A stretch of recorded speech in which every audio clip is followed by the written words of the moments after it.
छत्तीसगढ़ में नक्सलवाद अपनी अंतिम सांसें गिन रहा है और बस्तर शुरू से काफ़ी शांत रहा है, लेकिन कुछ असामाजिक तत्व जिन्होंने जल जंगल ज़मीन के नाम पर समाज में वैमनस्यता फैलाई, डर और दहशत पैदा किया, जवानों की शहादत ली, इन सब चीज़ों का खात्मा बहुत जल्द होने वाला है। और हम ये इसलिए भी कह रहे हैं क्योंकि जिस तरह छत्तीसगढ़ में बस्तर में जिस तरह से काम हो रहे हैं, जिस तरह से लोगों के बीच विश्वास लौट रहा है, जिस तरह नक्सली बैक फुट पर आए हैं और लगातार सरेंडर कर रहे हैं, उससे कहीं न कहीं ये लोगों के बीच ये उम्मीद जगी है कि वाकई में छत्तीसगढ़ का जो बस्तर है वो काफ़ी शांत प्रदेश का सबसे शांत हिस्सा होने वाला है।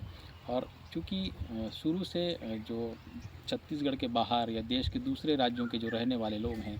उनके मन में एक यही डर रहता था कि बस्तर छत्तीसगढ़ का हिस्सा और छत्तीसगढ़ में नक्सली रहते हैं। तो कहीं न कहीं इस छवि को भी बदलने की दिशा में ये बेहतर प्रयास किया जा रहा है, क्योंकि छत्तीसगढ़ में ऐसी बहुत सारी घटनाएँ हो चुकी हैं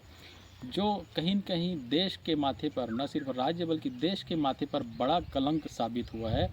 मैं इस वक्त जहाँ पर मौजूद हूँ, ये ताड़मेटला की वो जगह है जहाँ पर देश का सबसे बड़ा नक्सली हमला हुआ था, जिसमें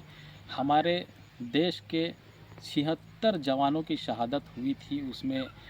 स्थानीय पुलिस के भी थे और सीआरपीएफ के बहुत ज़्यादा लोगों को क्षति हुई थी। तो कहीं न कहीं ये जो घटना है, हमें उन सब चीज़ों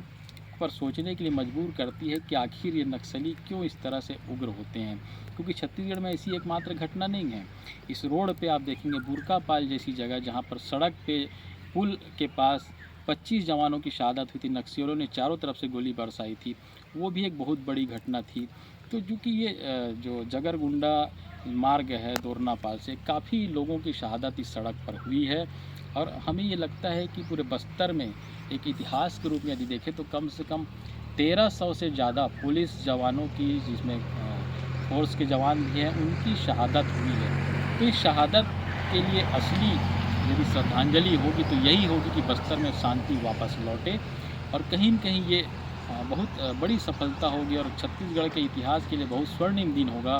क्योंकि 31 मार्च का दिन बहुत नज़दीक है और लोग ये सोच रहे हैं और ये जानना चाह रहे हैं कि आखिर कब